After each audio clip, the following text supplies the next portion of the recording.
Question: who is the one that you secretly compare all others to? Even the men or women that came before them, and definitely the men and women that come after them. They might have hit damn near every box on your checklist, but there was still something that just caused it not to work. I met him back in June of 2020. I was at a friend of a friend's Taco Tuesday party, and I was there with about 4 of my closest friends, being super social. I'm one of those people that notices like isolated people in the party and goes out of my way to make them feel included. And he was one of those. So like I saw him, but I didn't really see him like that. The conversation was pretty light, just asking him who he knew at the party and how he felt the night was going. We pretty much talked more after that. We actually ended up exchanging Instagram handles because I hate giving out my number. And let it be known, at this point in my life, June specifically, I had made the decision to relocate from Tampa to Dallas. If you listen to Hoeology, you guys will remember in a few episodes I mentioned being in Dallas and just being miserable there. So during this time period before I moved to Dallas, it became a running joke between him and I that we had a 3-week relationship contract. And so from June 30th to August 2nd, we spent every day together. We went out on dates, we laughed, we were definitely fucking like a lot. What started off as like a small conversation in the kitchen led to like a real ass relationship. So I eventually moved to Dallas in August, and by October, December, and February, I was flying back to see him. I held on to our little summer love affair like a jacket pocket on a door when your ass is in a rush. Like in those short 3 weeks that he and I were together, everything just really came into light for me. Like everything that he was doing for me and with me kind of just set the tone for like, okay, this is what I want in a relationship, because I'd never had it before, and it seemed up until this point with him unobtainable. He opened my door for me. He gave me gifts. His confidence, and he had his shit together. Like both of those combined were just extremely sexy. He didn't have fucking kids. He knew what he was doing with his life. He was heavily involved with his family, constantly up under me, like physical love. And I was the same way with him. If you know me, I'm not a physical person. Like I'm not a physical touch person, but I was so comfortable with him that he opened that and created that space for me. When I was with him, I never touched a bill, not a restaurant. If it was a nail appointment, he was paying for it. Like we even had stimulating conversations. Like things were just so good until they weren't. And I know, since this is Hoeology still, everybody's gonna ask, how was the sex? What was it like? Sexually, to this day, he is the best that I've ever had. I said that back on the Zodiac Zaddy episode, where I said a Leo was the best I've ever had, and he is that Leo. I have no problem giving him his props because of what he did to my body. Like he took his time. Every touch was soft and perfect. His dick was the perfect size, not too big, not too like small. Like it was just perfect. Perfect. I really got to give him his props for that. He was vocal. He moaned every time he kissed me, every stroke. Like it was just known, and he made me feel it that I was right where I needed to be, which is with him. Around February 2021, which is my last trip to see him, that's when everything just went downhill. Valentine's Day weekend, to be exact. The weekend started out really great. He picked me up from the airport. He gave me a huge kiss and a hug. We went out to lunch. He even volunteered to take my friends and I to brunch the next day, his treat. On Sunday, we went out to brunch. We had a good time. Like his brother was in town. My friends and I all met up because I hadn't seen them because I'd been living in Dallas. And I got a series of text messages pretty much saying that my flight had been delayed and would eventually be canceled. This is the weekend of the Texas snowstorm that pretty much destroyed their infrastructure. Mind you, I had only packed a weekend's worth of clothes because I was still living in Dallas. I needed to get back. I tried everything to book a new flight, even looking for connecting cities. Everything was getting canceled left and right. I was like, I don't know what I'm going to do. He begged me to stay with him. He's like, it's no problem. We can go get you some clothes from wherever the mall. Like, I'll take you shopping. Just stay with me. Like, I got you no matter how long. I'm like, are you sure? Like, my friends are here. I can stay with them and just couch hop. It's really no problem. The only problem was, though, is that I had to work. So what we ended up doing was, he's like, well, I have 2 laptops. You can use one of mine. Cool. He gave me his MacBook. For those of you without MacBooks, much like other Apple products, everything is linked to your phone, including messages. Now, MacBooks are more dangerous because they hold on to messages even after they're deleted from your phone. I learned a very hard but real lesson in college about going through phones. You truly do always find what you're looking for. And I learned to stop ignoring my tuitions and start opening phones. People always act like, oh, you shouldn't be going through. No, people shouldn't have things to hide. On Monday, I was logged in to get started for work. While reading an email, an iMessage notification popped up on my screen, or on his screen, I should say. And I tried to click the little X. Again, if you have a MacBook, you know the X is fucking tiny. And by the time you click it, you've accidentally opened the whole message. And that's what happened. What I read dropped my stomach to the floor. Multiple women, videos, pictures. In a way, though, I was impressed because he was able to not only balance multiple women, but he also made each of us think that we were the only one. I should have taken notes on that. I had my friend come and pick me up immediately. I didn't speak to him again until I moved back to the end of March. Literally the weekend that I moved back, the same friend that picked me up from his house, her boyfriend was involved in a really bad motorcycle accident. I was drunk and called the only person that I knew would come through. Not to mention we lived about 5 miles away from each other. At that point, he and I decided to just be friends again. One day I was out at lunch with my friend and he FaceTimed me asking what I was up to. I smiled and said, I don't want to be rude, so I'll just check in with you later. And my friend that I was with just shook her head and she said, girl, he is looping you right back in and you're falling for it. Just remember who you had to call when he played you. And she was right, but I was not trying to hear that. I missed him and I missed what we had. And I felt like if we had it once, we could do it again, right? Eventually, after us becoming friends, we started becoming friends with benefits and I was fine with it there. I was like, we can just meet up, do this, and then be done. I can go home.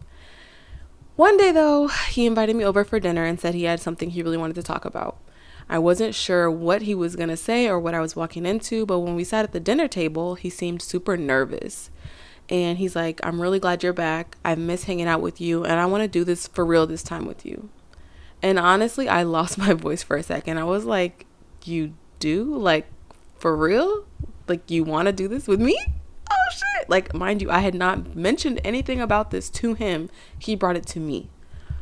And that day pretty much set us on a 5-month path of just being together. Unfortunately, that came to a explosive halt on September 25th of 2021.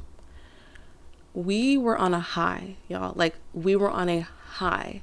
I was just infatuated with him. He was infatuated with me. I dyed my hair because I felt good. My skin cleared up. My booty was getting bigger. Like, I was smiling constantly. Full teeth smile. Y'all know that's real. But eventually we would just have a series of small arguments that would pretty much like have a snowball effect. And the first argument started with my hair. He loved my hair. I came over the day I got it done and I kind of made a joke about, oh, I need to do a photo shoot. Like, I feel like I just look that good. And I should also mention he is a former professional athlete. So he used to get videos taken of like for highlights and things like that. He has his own like training facility now that he's working with. So he needed videos for that. So a couple of times I would go work out with him and there would be a videographer there. So he said, oh, you should ask the girl that takes our videos for us. She's asked about you before, actually. Like, I know she'll take pictures for you. And I was like, oh, what'd she ask? He said she just came up to me and asked, was you my girlfriend because you're always with me? And I told her no, but I'm sure she'll still take the pictures. In that moment, I was like, I need to do some quick math and I need help.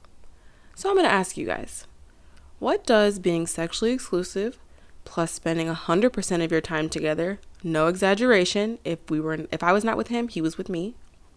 Meeting his family, plus spending large amounts of money on each other, plus trusting you in his house alone, like I have access, plus sharing locations, plus grocery shopping and cooking together, plus condomless sex without birth control and then eventually with birth control, plus telling you he loves you, telling your friends that he's in love with you, mentioning to his father that he wants to take you more seriously, plus exclusively dating.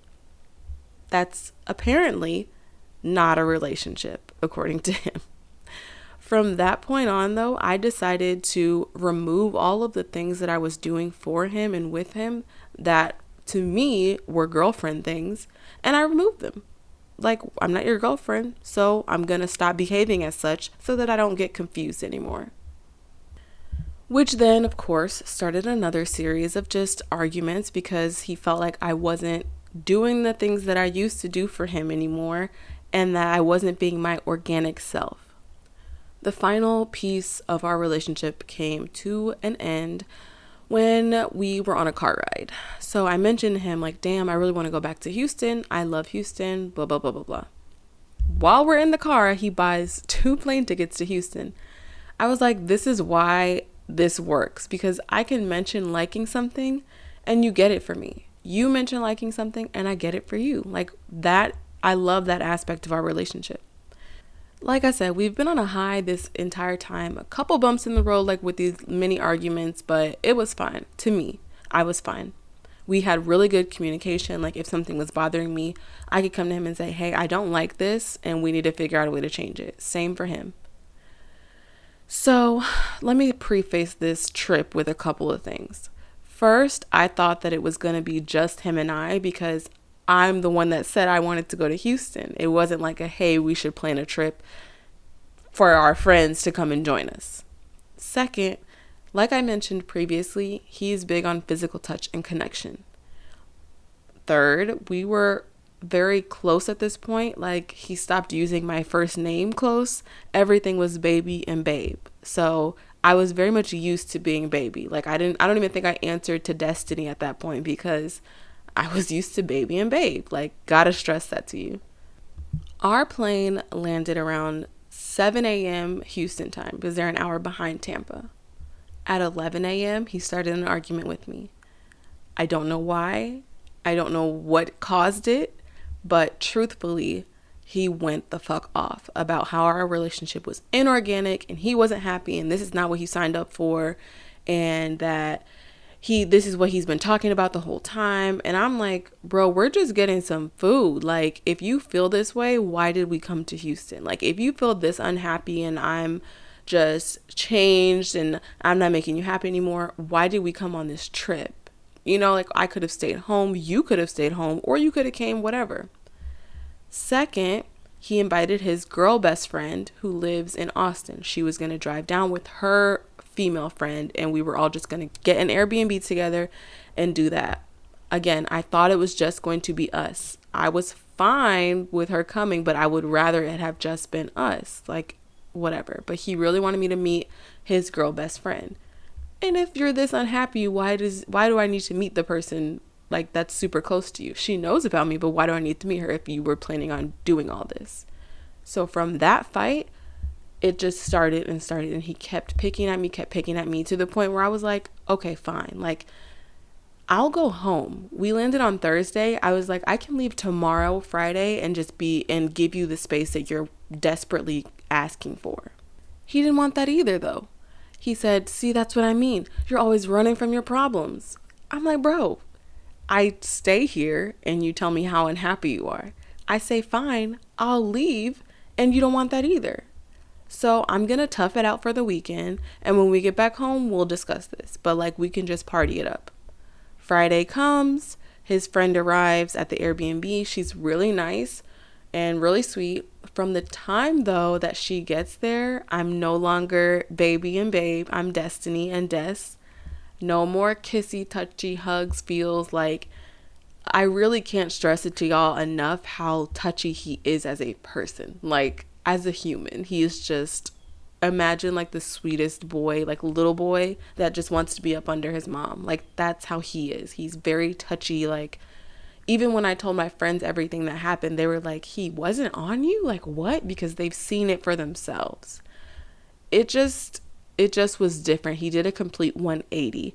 And immediately the alarms in my brain and heart and intuition were going the fuck off. Like, sis, something is off.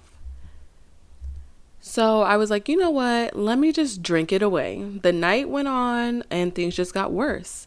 I can't even bring myself to tell you the series of events that took place, but I was so disrespected and talked down to that I had a horrible, horrible anxiety attack and panic attack. I called my best friend. We got a plane ticket for me and I flew back Saturday. We were supposed to come back Sunday and I flew back Saturday. I was there for 3 days and it was the worst 3 days of my life. He didn't physically touch me. He didn't physically hurt me, but verbally, like the disrespect from him, from his friends that he allowed was something I never want to experience again. I didn't even see him when we went out Friday. When we got into our last argument Friday night, I didn't see him until 6 a.m. Saturday morning. And when I asked him where he was, he lied to me. And that's when I knew that like I had to be done. So a week after coming home, I was out with some of my friends. I got tipsy and I was like, fuck it, I'm driving by his house. Mind you, we were just done. Like that was it. And it was like 12:23 at night. And as I made my way around the corner, I noticed that the lights were on, but his car was gone. And I knew what that meant. So he's a creature of habit, besides fucking being lovey-dovey and different in front of his female friends. If he goes out for the night and he's staying out, he turns all the lights off. If he goes out for the night and he's coming back, he'll leave the lights on. So when I saw the lights on, I knew what that meant. Like, as a woman listening to this story, you're going to know what that fucking means. So at that second, I immediately unplugged emotionally. Like, I was just like, I can't keep doing this. I can't keep giving him chances or energy or whatever. Not that he was asking, but he did ask. He texted me asking me, did I block him, and how he thought that was funny.